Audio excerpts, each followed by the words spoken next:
Hey, there's something interesting inside this car about how to get the lower dash mounted in here, and didn't have any instructions, so I'm hoping I did it right. There's, of course, nut location there for the top part here on the side, and then over here there's another one that were evenly matched, so I suspected that would be the top. And these brackets here, I didn't have the brackets at the time, so now that I've mounted these, the center bracket, and then you've got another wider bracket here that goes along here and then goes right back up there. So it's got a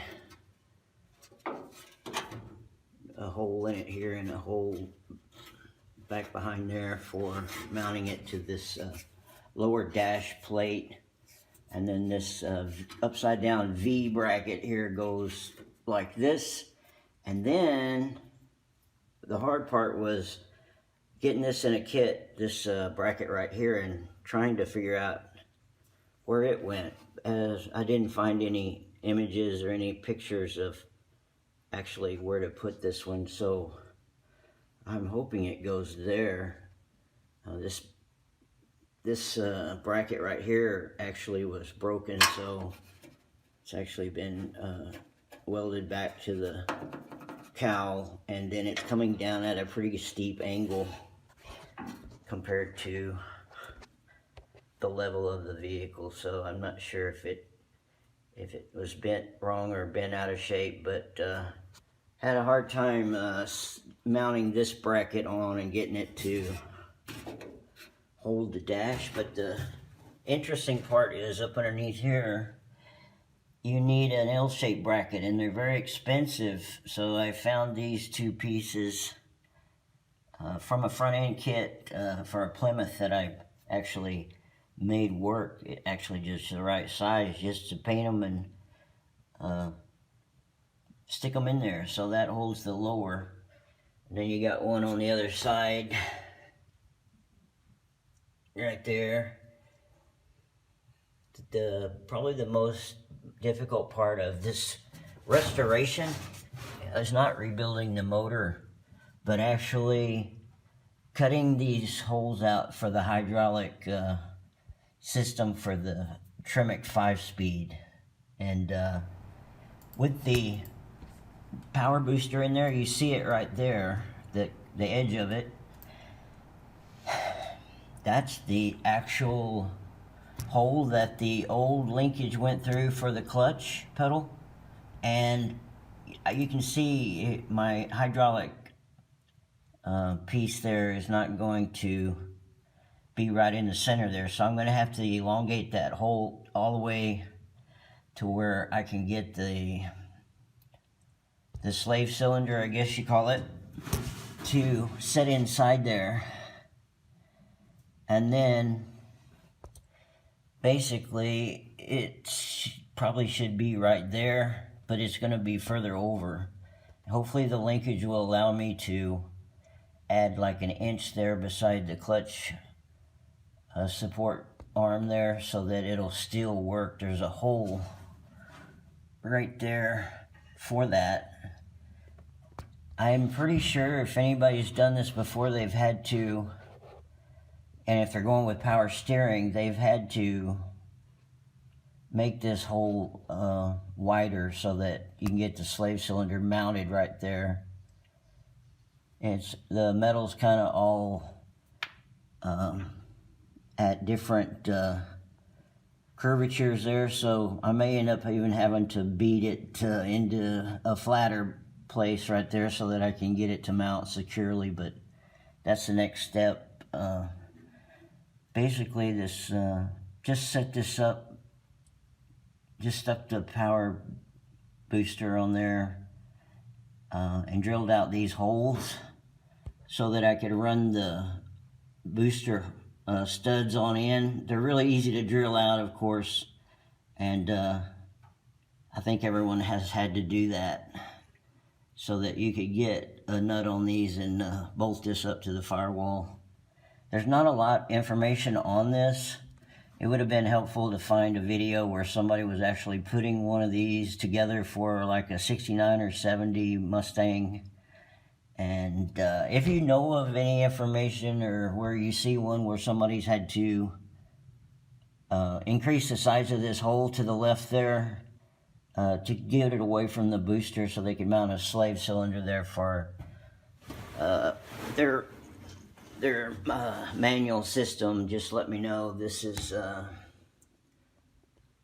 these brackets were purchased from all these brackets have been purchased from the CJ Pony online store. So and then I got this lower dash piece from eBay for like $200 for this,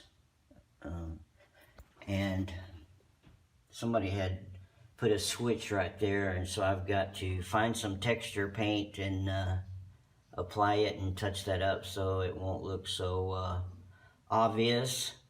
But so yeah, there was a hole drilled in it when I got it. So anyway, that's where I'm at.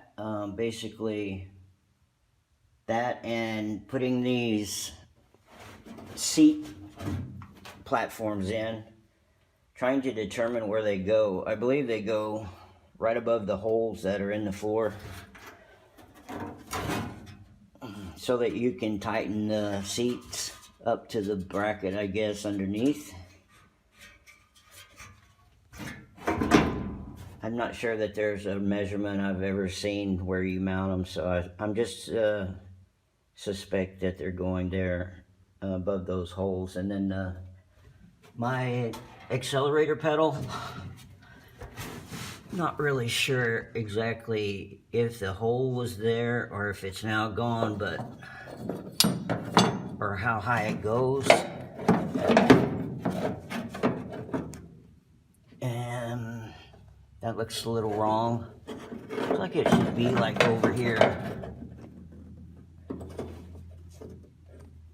It's kind of hard to hold upside down and all, but I really need to find the exact location to this accelerator bracket, and actually where it hangs,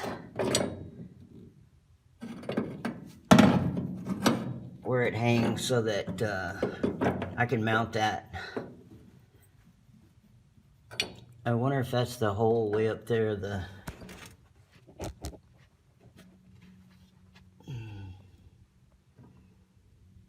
that square hole.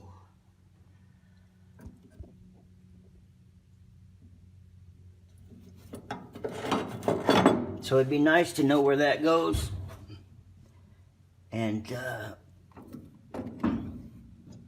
because this is the area I'm working in this week, so that I'll be able to get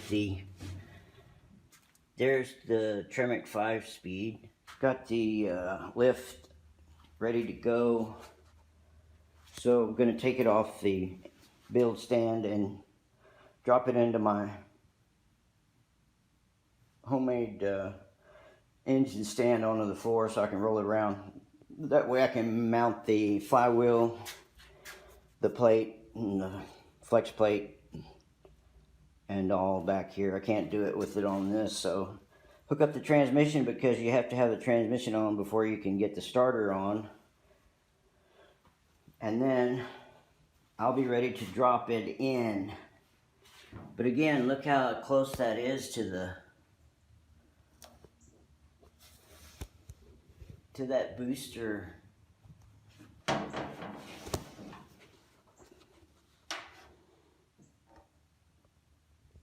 I don't know that you can see it. There it is.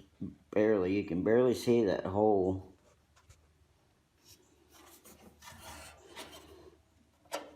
That's right down here with the power booster on there. Anyway, we're going to drop this engine down in there with the transmission on it, and put the cross member on, and rig the engine up so that we can test run it right there in the car. There's nothing around it, nothing going to be in the way. I'm going to use the car as my test stand, basically. So I got the motor mount plates on there, so they're ready to go.